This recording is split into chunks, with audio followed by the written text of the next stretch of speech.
Hello दोस्तों, नमस्कार। चलिए हम लोग एनटीपीसी का सेशन चल रहा था, ये 50 क्वेश्चन का सीरीज। चलिए इसको आगे बढ़ाते हैं।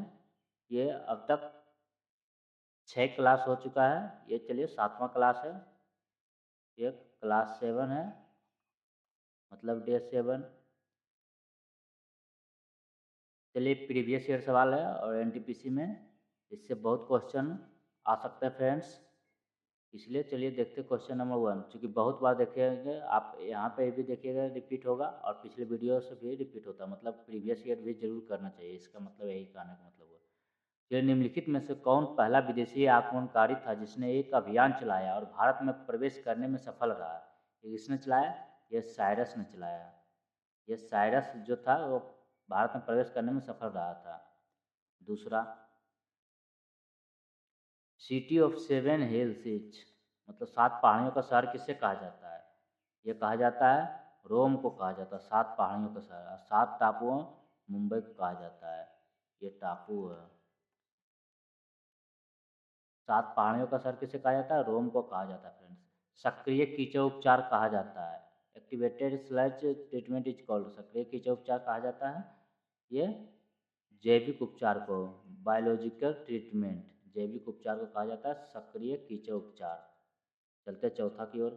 अम्ल वर्षा वनस्पति नष्ट कर देता है, क्योंकि इसमें होता है अम्ल वर्षा जो होता है वो वनस्पति को नष्ट कर देता है। क्यों नष्ट कर देता है? क्योंकि इसमें सल्फ्यूरिक एसिड होता है। क्या होता है? सल्फ्यूरिक एसिड होता है।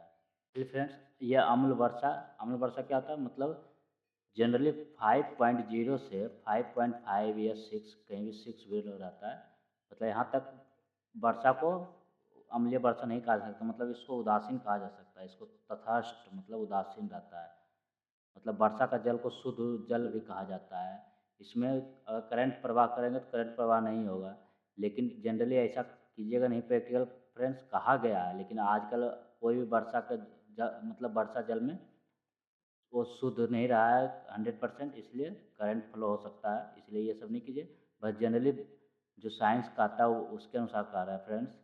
और उसके बाद जब यही 5 से, मतलब 5 से कम जब वर्षा होने लगती है तो इसका पीएच मान जब 5 से कम हो जाता है तो उसी को अम्लीय वर्षा कहते हैं। जब इससे कम हो जाता है उसी को अम्लीय वर्षा कहा जाता है। जनरली SO2 और एन NO2 मिलकर बनता है। मतलब सल्फ्यूरिक अम्ल रहता है और सल्फ्यूरिक अम्ल और क्या रहता है? HNO3 रहता है। मतलब इसका 1 रेशियो और इसका 3 रेशियो मिलकर बनता है। तो यही सल्फ्यूरिक अम्ल भी होता है, HNO3 भी होता है और HCl अम्ल जो भी होता है लगभग सभी कुछ न कुछ अम्ल इसमें आ जाते हैं। इसलिए इसका ध्यान रखिएगा। 5 से जब कम होने लगता है तो उसको अम्लीय वर्षा कहते हैं, जब पीएच मान कम हो जाता है। वर्षा का पीएच मान 5 से 5.56 तक, यानी वर्षा का पीएच मान 5.6 होता है। उससे कम होने लगता है, धीरे धीरे अम्लीय वर्षा की ओर अग्रसर होने लगता है। मतलब आप इसका देखिए 7 उदासीन होता है ना, 7 से इधर जाइएगा तो क्षारीय कहलाएगा। जितना इधर बढ़िएगा उतना अधिक क्षारीय, और जितना इधर का अधिक बढ़िएगा उतना अम्लीय होगा। चलते हैं 5 की ओर। निम्न में से कौन सा पंचायती राज के साथ जुड़ा है? पंचायती राज के साथ जुड़ा है बलवंत राय मेहता समिति। कौन सा? बलवंत राय मेहता समिति। ये कब दिया था? ये बलवंत राय मेहता एक committee appointed by the government of India on January 16 1957। मतलब 16 जनवरी 1957 को एक गवर्नमेंट ने अपॉइंट किया था एक committee. The committee submitted its report on November 24 1957, मतलब 24 नवंबर को ये रिपोर्ट सबमिट किया था। And the recommended the establishment of the scheme of democratic decentralisation which finally came to known as Panchayati Raj. The main aim of the Panchayat Raj system is to settle the local problems locally and to make the people politically conscious. इसलिए कब दिए थे? बलवंत राय मेहता समिति सीधा पूछेगा तो 1957 में। अगर डेट पूछेगा तो आप 24 नवंबर को रिपोर्ट मार दीजिएगा। 24 नवंबर को रिपोर्ट दिया तो उसी समय वो इस्टेब्लिश हुआ था। और 16 जनवरी को इसे अपॉइंट किया गया था। 16 जनवरी 1957 को इसे अपॉइंट किया गया था, लेकिन रिपोर्ट दिया था 24 नवंबर 1957 को। बलवंत राय मेहता समिति त्रिस्तरीय था। कितना था? त्रिस्तरीय समिति था, ये भी याद रखिएगा, त्रिस्तरीय था। कौन था? ग्राम पंचायत, ग्राम सभा, ग्राम पंचायत, अब जिला परिषद। ग्राम सभा, ग्राम सभा, पंचायत समिति, ग्राम सभा, पंचायत समिति और जिला परिषद, ये 3 स्तरीय था। ग्राम सभा, पंचायत समिति और ये आया था 73वां संविधान संशोधन 1992 में। ये पंचायती राज का कब संशोधन हुआ था? ये जब भारत में जब लागू हुआ था, पंचायती राज व्यवस्था लागू करने के दिशा में सबसे बड़ा कदम था 73वां संविधान संशोधन 1992 का। ये 3 स्तर पे था, ग्राम सभा, ग्राम पंचायत, ग्राम सभा, पंचायत समिति और जिला परिषद। मतलब ग्राम स्तर पे था, जो भी गांव स्तर पे बोल सकते हैं, गांव स्तर पे था ग्राम पंचायत, सॉरी ग्राम सभा। गांव स्तर पर ग्राम पंचायत या ग्राम सभा बोल सकते हैं, या ग्राम पंचायत या ग्राम सभा। और ब्लॉक स्तर पे, ब्लॉक स्तर पे बोल सकते हैं पंचायत समिति था। और जिला स्तर पे जिला परिषद, और ये जिला स्तर पे जिला परिषद हो गया। चलिए 6ठा नंबर, निम्नलिखित में से किस शिलालेख के अनुसार पशु बलि एवं त्योहार उत्सव के आयोजन पर भेंट लेने पर निषेध था? मतलब पशु बलि एवं त्योहार उत्सव के आयोजन पर किस शिलालेख आयोजन पर भेंट लेने पर निषेध था? ये था बृहत शिलालेख 1, मेजर रॉक एडिक्ट 1। ये major rock edict 1 talk about provision on animal sacrifice and festive gathering, only 2 peacocks and 1 deer were killed in Ashoka's kitchen. He wished to discontinue this practice of killing 2 peacocks and 1 deer as well. मतलब पहले क्या था? पहले 2 मोर और 1 हिरन को मारा गया था, इसीलिए उसको मतलब ख़त्म करने के लिए इसको निषेध कर दिया भेंट लेने के लिए। किसी आयोजन पर दिया जाता तो 2 पीकॉक का प्रचलन था और 1 डियर हिरन का था। चलिए 7वां नंबर, भारतीय वायुसेना के प्रमुख आईएफ का होता है इंडियन एयरफोर्स, आरकेएस भदौरिया ने किस देश को एलआउटी 3rd हेलीकॉप्टर उपहार में दिया है? ये दिया बांग्लादेश को। किसको दिया? बांग्लादेश को। 8वां नंबर,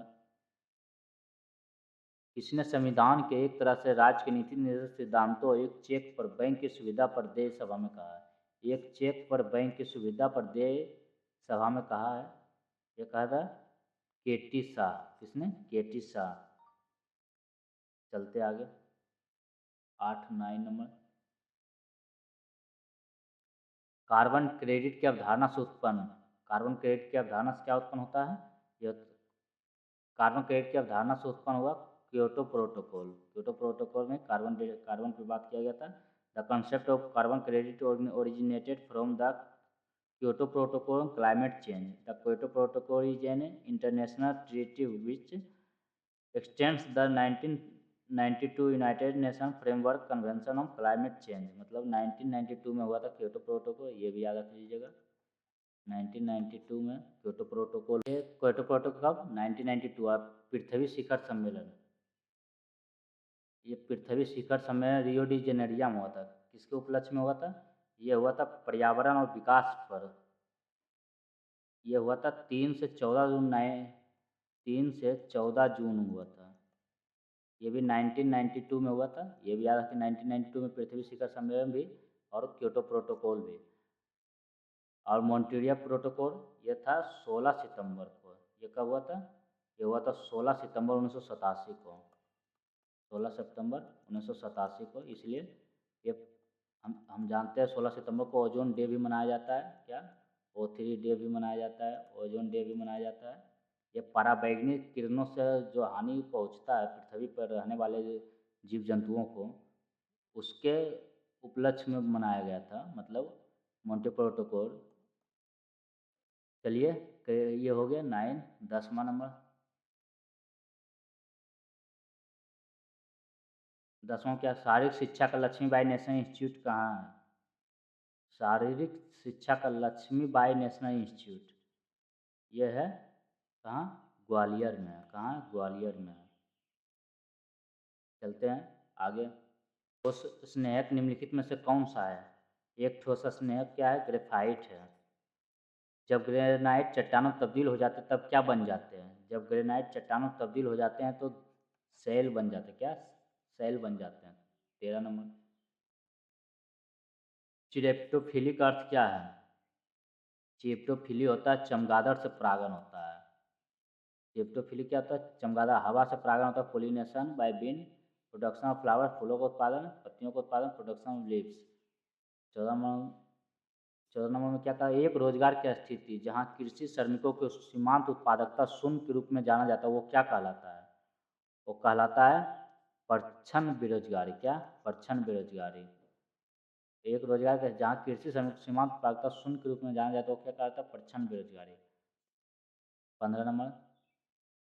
निम्नलिखित अफ्रीकी देशों में कौन सा ओपेक का सदस्य नहीं है? ओपेक का सदस्य साउथ अफ्रीका नहीं है। गेट ऑफ टीयर्स इज मतलब आंसू का द्वार। बहुत अच्छा क्वेश्चन फ्रेंड्स। आंसू का द्वार किसे कहा जाता है? ये आंसू का द्वार बाब अल मंडेब को कहा जाता है। किसको? बाब अल मंडेब को कहा जाता है आंसू का द्वार। बहुत अच्छा क्वेश्चन है। 17वां नंबर। कुछ क्वेश्चन ऐसा रहता है फ्रेंड्स उसको मतलब कंपटीशन में ना आए भी फिर भी नॉलेज में अगर आता तो अच्छा रहता है, एकदम लगता है कि नहीं कुछ जानते हैं। चलिए, कास्टिक सोडा क्या है? कास्टिक सोडा एक वायु में पिघलने वाला है।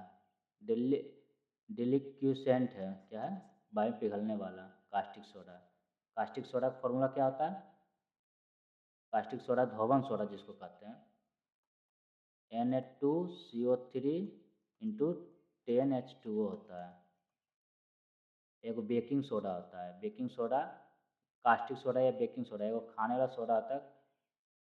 NaCO3 ये हो जाता है बेक धोने वाला सोडा हो जाता है फ्रेंड्स। क्या हो जाता है? धोने वाला सोडा, या इसको बोल सकते हैं हम सोडियम कार्बोनेट। सोडियम कार्बोनेट, और जल का नहीं लिया जाता, सोडियम कार्बोनेट। या कास्टिक सोडा फॉर्मूला होता है NaOH होता है, मतलब सोडियम हाइड्रोक्साइड होता है। और एक होता है बेकिंग सोडा, मतलब खाने वाला सोडा। एक होता है बेकिंग सोडा या खाने वाला सोडा। खाने वाला सोडा क्या कहा जाता है? सोडियम हाइड्रोक्लोराइड, सोडियम हाइड्रोक्साइड होता है। सोडियम बाइकार्बोनेट NaHCO3 होता है, सोडियम बाइकार्बोनेट होता है। क्या होता है? बेकिंग सोडा या खाने वाला सोडा। देखिए सब याद रखिए, सोडियम बाइकार्बोनेट, सोडियम बाइकार्बोनेट। देखिए कितना नाम हो जाता है इसका। सोडियम बाइकार्बोनेट, NaHCO3, या खाने वाला सोडा या बेकिंग सोडा, ये तीनों में से कुछ भी दे सकता है या चारों में से। ये ना ये दे देगा, ये नाम पूछ देगा, ये दे देगा, ये नाम पूछ देगा, ये दे देगा, ये कुछ भी दे सकता है। ये हो जाता है धोने वाला सोडा, मतलब ये क्या हो जाता है? Sodium carbonate. ये क्या हो जाता है? सोडियम कार्बोनेट हो जाता है। चलते इसको लिख देते सोडियम, सोडियम कार्बोनेट।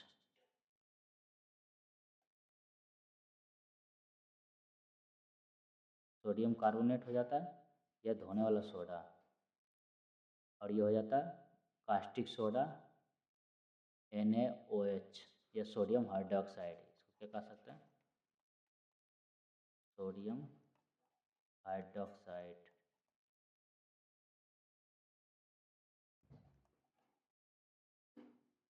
18 नंबर।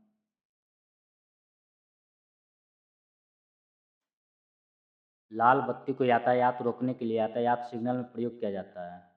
लाल बत्ती को यातायात रोकने के लिए यातायात सिग्नल में प्रयोग किया जाता है। किस लिए प्रयोग किया जाता है? ये किया जाता है, यह कम से कम फैलता है और इसलिए आसानी से लंबी दूरी से देखा जा सकता है। ये कम से कम फैलता है इसलिए आसानी लंबी दूरी देखा इसका तरंगदैर्घ्य अधिक होता है फ्रेंड्स, इसीलिए ये लंबी दूरी से भी देखा जा सकता है। भारत के राष्ट्रपति का पद खाली हो जाता है तो अगले राष्ट्रपति का चुनाव किस समय में किया जाना चाहिए? यह 6 महीने के अंदर, कितना 6 महीने के अंदर करना जरूरी हो जाता है। एक कच्चे माल का उन्मुख उद्योग निम्न में से कौन सा है? यह है चीनी उद्योग। 21 नंबर, संजय गांधी राष्ट्रीय उद्यान कहाँ है? संजय गांधी राष्ट्रीय उद्यान महाराष्ट्र में। अपनी पुस्तक सनातन के लिए सरस्वती सम्मान 2020 किसने जीता है? ये जीता है डॉक्टर शरण कुमार लिम्बाले। 23, प्रधानमंत्री नरेंद्र मोदी की मां का नाम क्या है? ये क्या है? प्रधानमंत्री नरेंद्र मोदी के नाम, मां के नाम पूछा गया है। तो हीराबेन मोदी, क्या हीराबेन मोदी। और जसोदाबेन मोदी उनके पत्नी का नाम, पत्नी के नाम मतलब उनके पत्नी के नाम मतलब जाना जाता है, उनके पत्नी को जनरली जसोदा, जनरली नहीं मतलब उनके जैसे जितना सुने, चाहे जो भी हो, पत्नी है या नहीं है, ऐसे है तो जसोदा बेन के नाम से जाना जाता है शायद। चलिए 24 नंबर, हम किसी के बारे में कमेंट नहीं कर रहे फ्रेंड्स। चलिए 24 नंबर, किस देश में संयुक्त सैन्य अभ्यास डिफेंडर यूरोप 21 शुरू किया है? ये क्या है? अल्बानिया में। कहाँ? अल्बानिया में किया है।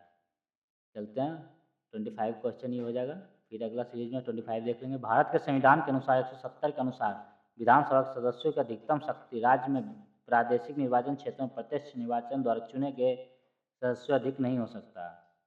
ये कितना से अधिक नहीं हो सकता? ये 500 से अधिक नहीं हो सकता फ्रेंड्स। चलते ये 50 क्वेश्चन कर लिए, ये अब करेंगे। ये आर्टिकल 170 के अनुसार है, 500 से अधिक नहीं हो सकता है। चंद्रयान 2 मिशन में अंतरिक्ष यान लैंडर का नाम क्या है? चलिए 25 से अब शुरू करते हैं। चंद्रयान 2 मिशन में अंतरिक्ष यान लैंडर का नाम क्या था? यह था विक्रम था। क्या था? लैंडर का नाम विक्रम था। ISRO name the lander as Vikram and rover as a Pragyan, मतलब प्रज्ञान का नाम, प्रज्ञान किसका नाम था? रोवर का नाम प्रज्ञान था। यह 22 जुलाई 2019 को सतीश धवन अंतरिक्ष केंद्र से छोड़ा गया था। कब? 22 जनवरी 2022 को, सॉरी 2019 को। ये इसके उस समय चीफ कौन थे? चीफ इसरो के चीफ थे MK शिवन थे, सॉरी मिस्टर के शिवन।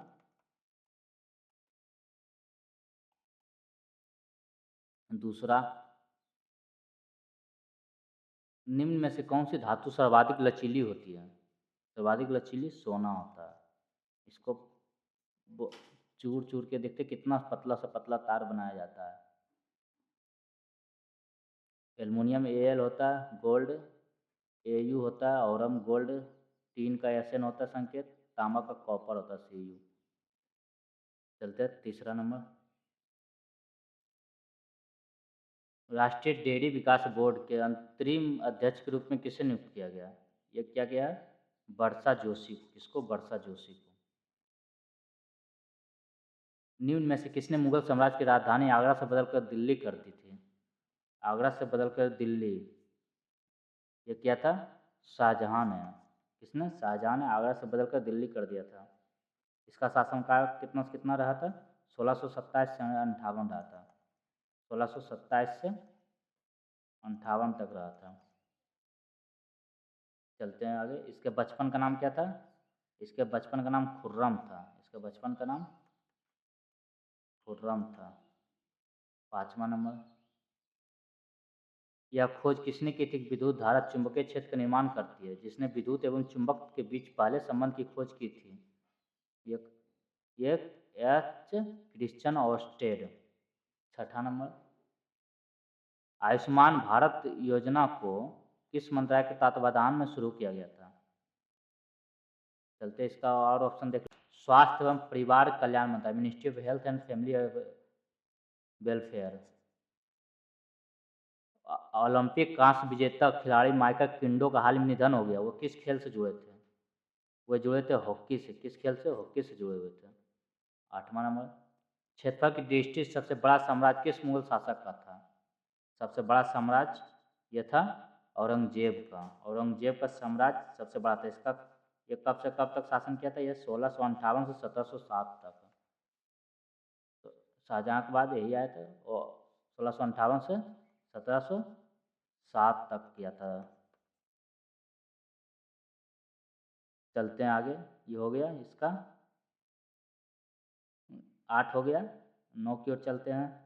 इस्पात या लोहे को जंग लगने से बचाने के लिए इस पर जस्ते की एक रक्षात्मक परत चढ़ाने की प्रक्रिया क्या कहा जाता है? गैल्वेनीकरण कहा जाता है। लोहे से जंग जस्ता को गैल्वेनीकरण, तो जस्ता अगर चढ़ाया जाता है तो गैल्वेनीकरण की प्रक्रिया कहता है। 9, 10। निम्न में से किस शासक को सर्वाधिक संख्या में मंगोल आक्रमण का सामना करना पड़ा था? सर्वाधिक संख्या में मंगोल आक्रमण का सामना किसको करना पड़ा था? यह अलाउद्दीन खिलजी को करना पड़ा था। इसका शासनकाल ये कब से कब तक रहा था? 1296 से 1316 तक। कब? 1296 से 1316 तक इसका शासनकाल इसने शासन किया। इसने अलाउद्दीन खिलजी ने। चलते हैं आगे। इसका रियल नाम क्या था? देखिए इसका रियल नाम था अली गुरसाप था। क्या था? अली गुरसाप था। अली गुरसाप था।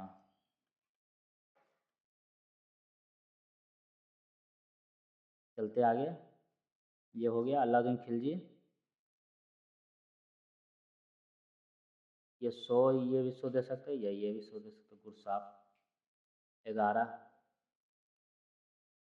केंद्रीय वित्त मंत्री ने जल जीवन मिशन शहरी के लिए कितने रुपए के व्यय की घोषणा की है? ये क्या है? 2.87 लाख करोड़ की। 12 नंबर। निम्न में से कौन तृतीय क्षेत्र में आता है? तृतीय क्षेत्र में कौन आता है? सूचना एवं प्रौद्योगिकी तृतीय क्षेत्र में आता है। ये खनन, मछली पालन, विनिर्माण, ये सब। ये खनन, मछली पालन जो भी प्रकृति से होता है ना, वो उसको क्या कहा जाता है? मतलब प्राथमिक क्षेत्र से। खनन प्रकृति से, मछली पालन प्रकृति से किया जाता है। मैन्युफैक्चरिंग ये द्वितीय क्षेत्र से आता है, सेवा क्षेत्र से हो जाता है। सूचना प्रौद्योगिकी तृतीय क्षेत्र में आ जाता है। चलते हैं 13 नंबर। सूचना और प्रसारण मंत्रालय ने किस आईआईटी के सहयोग से गेमिंग उत्कृष्टता केंद्र बनाने का निर्णय लिया है? सूचना प्रसारण मंत्रालय ने किस आईआईटी के सहयोग से गेमिंग उत्कृष्टता केंद्र बनाने का निर्णय लिया है? ये 13 नंबर का हो जाएगा। किसमें लिया था फ्रेंड्स? ये आईआईटी बॉम्बे, आईआईटी बॉम्बे के सहयोग से। चलते आगे। मानस राष्ट्रीय उद्यान कहाँ स्थित है? मानस कहाँ है? पिछले देखिए वीडियो में देखे हैं ना, इसीलिए बोलते हैं कि कितना क्वेश्चन हो जाता है। इसको मतलब प्रीवियस ईयर को क्वेश्चन जरूर देखना चाहिए, इसलिए देखिए कैसा हो जाएगा। आसाम, पिछले वीडियो में भी हम देखे थे मानस राष्ट्रीय उद्यान कहाँ था? आसाम में था। चलते इसको वर्ल्ड हेरिटेज, यूनेस्को के वर्ल्ड हेरिटेज में भी शामिल किया गया है मानस नेशनल पार्क को। इसमें यूनेस्को के वर्ल्ड, इसको दिसंबर 1985 में शामिल किया गया था। कब? दिसंबर 1985 में। लेकिन इसको विश्व विरासत सूची से हटा दिया गया। क्यों हटा दिया गया फ्रेंड्स? ये भी इम्पोर्टेंट है। क्यों हटा दिया भाई? इसलिए हटा दिया क्योंकि इसके संरक्षण के प्रयास जो किया है इसको मतलब उसको विरासत, विश्व विरासत सूची में जो डाला जाता है, इसलिए कि वो खतरे में पड़ा हुआ रहता है। इसलिए इसको खतरे में पड़ी विश्व धरोहर सूची से हटा दिया। अब इसको कब हटाया? 21 जून 2011 को हटा दिया। 21 जून 2011 को हटा दिया। मतलब ये इसका प्रयास, मतलब इसको संरक्षित करने के प्रयास जो चला था वो सफल रहा। मतलब इसलिए इसको अब ये, इस पर कोई खतरा नहीं है, इसलिए 21 जून 2011 को इससे हटा लिया गया। चलिए 15 नंबर। 15 नंबर में क्या कहा गया है? भारतीय संविधान का कौन सा अनुच्छेद धर्म, नस्ल, जाति, लिंग या जन्म स्थान के आधार पर भारतीयों से भेदभाव को प्रतिबंधित करता है? भारतीयों के भेदभाव से प्रतिबंधित करता है ये अनुच्छेद 15। कौन सा? अनुच्छेद 15। इसलिए अनुच्छेद 15 प्रतिबंधित करता है। और 14, 12, 19, 12 से 35 है क्या? मौलिक अधिकार से। 12 से 35, अनुच्छेद 12 से 35 मौलिक अधिकार से संबंधित है। तो ये मतलब 12 क्या हो जाएगा? ये 12 राज्य को परिभाषित करता है। भाग 3 में है, ये भी याद रखिएगा। भाग 3 में ये राज्य को परिभाषित करता है। और भाग भाग, ये तो राज्य को परिभाषित करता है। और ये 14 करता है राज्य को किसी भी व्यक्ति के काम को समझ समानता, मतलब ये समानता व्यक्त करता है। ये 15 तो इसमें है, ये धर्म, नस्ल आदि, जाति, लिंग पर आधार पर भेदभाव को प्रतिबंधित करता है। अनुच्छेद 19 क्या है? अनुच्छेद 19 है मतलब स्वतंत्रता का अधिकार। इसमें स्वतंत्रता का अधिकार है। 16 क्वेश्चन में क्या कहा गया? विश्व आर्थिक मंच की ग्लोबल जेंडर गैप रिपोर्ट 2021 में भारत की रैंक, ये भारत की रैंक 140 था। 2021 में 40 था। अब 2024 चल रहा है, देख लेते 2024 में क्या है। तो 46 देशों में 129 नंबर पे 2024 में 129 नंबर पे। कितना नंबर पे? 129 नंबर पे फ्रेंड्स। चलिए 17 नंबर, निम्न में से किसमें ओजोन की हानि पहुंचाने वाले पदार्थ नहीं होते हैं? ओजोन को हानि पहुंचाने वाले पदार्थ नहीं होते इसमें। टेलीविज़न में नहीं होते, रेफ्रिजरेटर में भी होता है, कीटनाशक में भी होता है, ओवन में भी होता है। 18 नंबर, विश्व का सबसे लंबा पैदल यात्री सस्पेंशन ब्रिज किस देश में खोला गया है? ये खोला गया है पुर्तगाल में। किस देश में? पुर्तगाल में। भारत का सबसे छोटा राजमार्ग कौन सा है? सबसे बड़ा NH-44 पढ़े थे, और सबसे छोटा कौन सा हो जाएगा? ये NH-47A हो जाएगा। चलते हैं 20 नंबर, सबसे बड़ा हाईवे है कहाँ? श्रीनगर से कन्याकुमारी। श्रीनगर से कन्याकुमारी तक,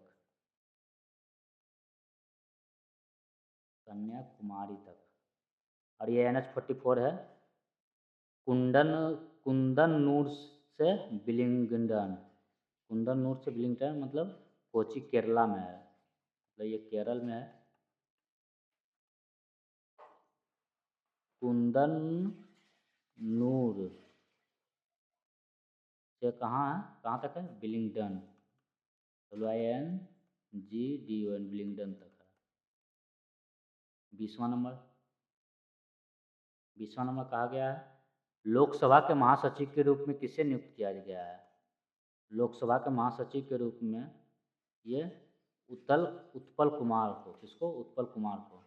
21 नंबर, नाथुला दर्रा जो किसको तिब्बत से जोड़ता है, उसे 1962 में चीन के भारत पर आक्रमण के बाद बंद कर दिया गया था, लेकिन 2006 में फिर से चालू कर दिया गया था। ये उत्तराखंड में। किसको? नाथुला दर्रा। नाथुला दर्रा कहाँ? सिक्किम में। सॉरी फ्रेंड, सिक्किम में, तो सिक्किम हो जाएगा नाथुला दर्रा। नाथुला पास सिक्किम हो जाएगा। देखिए ये सब हम पिछले वीडियो में भी कर चुके हैं। चलिए आगे, 21 हो गया। 22 चलते। किस राज्य सरकार ने अपनी आरोग्य श्री स्कीम को प्रमुख आयुष्मान भारत से जोड़ने का निर्णय लिया है? ये जोड़ने का निर्णय लिया है तेलंगाना ने। दिल्ली सल्तनत का पहला सुल्तान कौन था? दिल्ली सल्तनत का पहला सुल्तान कुतुबुद्दीन ऐबक था। कौन था? कुतुबुद्दीन ऐबक था। ये दिल्ली डायनेस्टी में कब ये स्थापना किया था? 1206 में किया था। 1206 में। ये कौन था? कुतुबुद्दीन ऐबक था। ये मोहम्मद गौरी का दास था फ्रेंड्स। कौन था? मोहम्मद गौरी का ये दास था, गुलाम था। ये गुलाम वंश का स्थापना भी किया था। चलते हैं 24, फिर 25 हो जाएगा लास्ट। मध्य प्रदेश में लोकप्रिय गुफा है, गुफा चित्र है। मध्य प्रदेश में लोकप्रिय गुफा चित्र है बाघ है। क्या? बाघ है। 25वां, निम्न में से कौन सी धातु सर्वाधिक अभिक्रियाशील धातु है? सर्वाधिक अभिक्रियाशील धातु सोडियम है। कौन सा? सोडियम संकेत Na, सोडियम 11 हो जाता है। लोहा आयरन फेरम से बना है। नेट्रियम से सोडियम बना है, लेटिन नाम से। फेरम से लोहा बना है। आयरन कितना हो जाता है? आयरन 26 हो जाता है। ये एल्युमिनियम 13 हो जाता है। जस्ता जिंक 27 हो जाता है। ये Zn हो जाता है जिंक। सोडियम 11। ये जिंक 30 होता है फ्रेंड्स, जिंक 30 होता है। और निकेल, ये निकेल का होता है, 28 निकेल का होता है। चलिए ये हम लोग 50 क्वेश्चन का सीरीज था। ये टारगेट रखे हैं NTPC एग्ज़ाम के लिए। टारगेट NTPC एग्ज़ाम 2024 के लिए। चलिए जितने भी एग्ज़ाम होने वाले हैं सभी में काम आने वाले हैं फ्रेंड्स। और ये, और सबसे मोस्ट इम्पोर्टेंट ये प्रीवियस ईयर क्वेश्चन है। Previous year most repeated question भी है, मतलब रिपीट बहुत बार करता है। एसएससी हो चाहे कोई भी एग्ज़ाम हो, रेलवे हो चाहे स्टेट लेवल का एग्ज़ाम हो। ऐसा बात नहीं कि स्टेट लेवल में आपको ये सब क्वेश्चन नहीं है, ये सब भी क्वेश्चन मिलेगा, उसमें स्टेट से भी क्वेश्चन पूछ देता है, यही हो जाता है उसमें एक्स्ट्रा। चलिए फ्रेंड्स, फिर मिलते हैं अगले वीडियो में। वीडियो अच्छा लगे तो लाइक ज़रूर करें। जय हिंद।